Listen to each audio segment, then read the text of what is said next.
Welcome to 10-Minute IELTS, where I'll be giving you 10-minute strategies to pass the test. Today, we'll be tackling IELTS reading, specifically true, false, not given questions. These are known to be the most notorious type of questions, but if you follow these 3 easy steps, you'll be able to pass it easily. The first step is to true everything. Without even looking at the passage, simply answer true to number 1, true to number 2, true to number 3, and you guessed it, true to number 4. And even if number 5 is the hardest to answer, we'll just answer true to all the items. Not only does this save time, but this also guarantees that we will get at least 1 or 2 points without reading, without wasting any time. After this, move on to step 2. Identify which items are not true. I repeat, not true, and it does not mean that it's necessarily false or not given. We just want to make sure that these are the items that are not true, so that we can make them false without having to analyze. For example, clock watches were worn in the early 1600s. Let's read. The first timepieces that were worn are the so-called clock watches of the mid-16th century. If the passage says it was in the mid-16th century and the statement says it was in the early 1600s, then I know the answer is not true. I don't care if it's false. I don't need to analyze if it's not given. I just know it is not true at all. Then we can move on to the second question. The first clock watches had only one hand. Let's read on.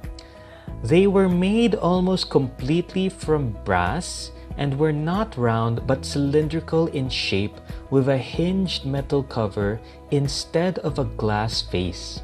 This was in the form of a grill so that the hour hand, there was no minute hand or second hand, could be seen without opening it. So if there was no minute or second hand, does that mean the first clock had only one hand? I think so. In that case, the answer is indeed true, and even if we didn't do this step, we would have gotten 1 point already. Next, we move on to number 3. Peter Heinlein first worked as a jeweler. Whenever you see specific keywords in the statement, you may skim and scan for these because they are not going to be paraphrased. This applies to names, dates, maybe places, and numbers. They will not be paraphrased, so you can look for Peter Heinlein here word for word. I don't see Peter here. There's no Peter in the second paragraph. And as we go through the third, I'm skimming and I don't see any Peter. There's Calvin. How about in the next paragraph? Oh, there he is. Peter Heinlein. So let's read that out loud. So while the most famous clock watches were the plain Nuremberg eggs made by Peter Heinlein, who is sometimes credited with the invention of the watch, the designs rapidly became increasingly ornate and included shapes such as flowers, stars, and animals. So does that mean Peter Heinlein first worked as a jeweler? I don't know. No mention of jeweler here, so the answer is definitely not true. Again, I don't want to analyze true, false, or not given yet. Let's just move on to number 4 and see if the first clock watches were ornate. It says here that the watch designs became increasingly ornate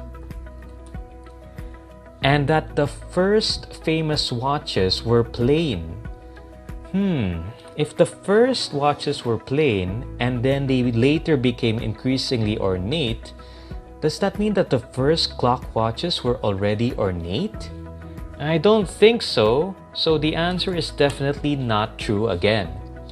Now let's look at number 5. Only rich people could buy clock watches. It says here in the last paragraph, indeed, the nobility, who were the only people able to afford these timepieces. I think that's a clear paraphrase for only rich people could buy clocks. Here, the nobility were the only people able to afford these timepieces.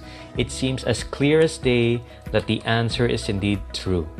So again, if we did not move on to the second step, we would have gotten 2 points by answering true to everything within 5 or 10 seconds. But again, step 2 is to make all the items that are not true false. So number 1 is false. Number 3 is false. Number 4 is false. And you are finished with true, false, not given, without having to spend so much time analyzing the questions and the passage. This is the easiest way to answer these types of questions already. Though I admit it's not perfect, I do believe it is practical. Do not waste so much time on identifying not given. That's only after you finish the exam. After finishing the entire exam, you may analyze which items are not given so that you will not necessarily waste so much time for just one additional point. Take note, not given is only 1 or 2 points at most. So after finishing the entire exam, identify if the false items are possible or impossible. Why is that? Take note that true means it is 100% guaranteed, whereas what false means is that it is impossible, 100%. There is not a chance that it will ever be true. While the definition of not given for me is that it is actually possible. There is a chance, there is a possibility, and so all we have to do is distinguish the false items. Let's look at number 1. Clock watches were worn in the early 1600s, but it says here that the first timepieces were in the middle of the 16th century. If it says it was in the middle, but it says here it was in the earlier parts, is it false, 100% impossible? Or is it a possibility that there were clock watches in the early parts if the first ones appeared in the middle? I think it's clear to me that the answer is false. It's impossible that there were early clock watches if they only appeared in the middle, making number 1 correct even if we didn't do step 3. Number 3, Peter Henlin first worked as a jeweler. We've read that here. It says that the most famous clock watches were plain and made by Peter Henlin, who is credited with the invention of the watch, and that the designs rapidly became ornate, such as including shapes of flowers, stars, and animals. But there's no mention that he first worked as a jeweler. But is it possible? Could he have been a jeweler at one point? I think there is a possibility. There's no mention that he was never a jeweler, so the answer here is actually not given. Now we move on to number 4. The first clock watches were ornate. I think we kept reading that part here. It says that the famous clock watches were plain and that throughout time they rapidly became more ornate, which means to say that the first clock watches were not very ornate in the beginning. This means that our initial answer of false was already correct even if we didn't do step 3. Now analyze, is the extra time we spent on step 3 worth that 1 additional point? Or were you able to understand my explanation for not given? Because if not, then I think it would have been practical to just answer true to everything. Make sure that the items that are not true are false, and then just leave step 3 out of the picture, because we don't need a perfect score in the IELTS exam. We just need enough points to pass. This is already the most practical way to answer true, false, not given. Those are my 10 minutes, and I hope this technique is useful. To summarize, step 1, true everything. Step 2, identify the items that are not true and make them false. Then step 3, remember this is the hardest part, so I don't recommend it. After finishing the exam,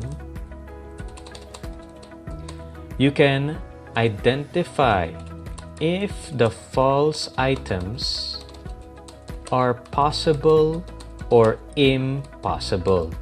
Remember that impossible means it is indeed false, whereas possible means that it is indeed not given. There you have it. I hope that you'll be able to practice this technique and move on from the difficult items. Remember, if you have any questions, leave it in the comments below, or you can email me at 10minuteielts@gmail.com. Thank you so much for your time, and I hope this has been useful.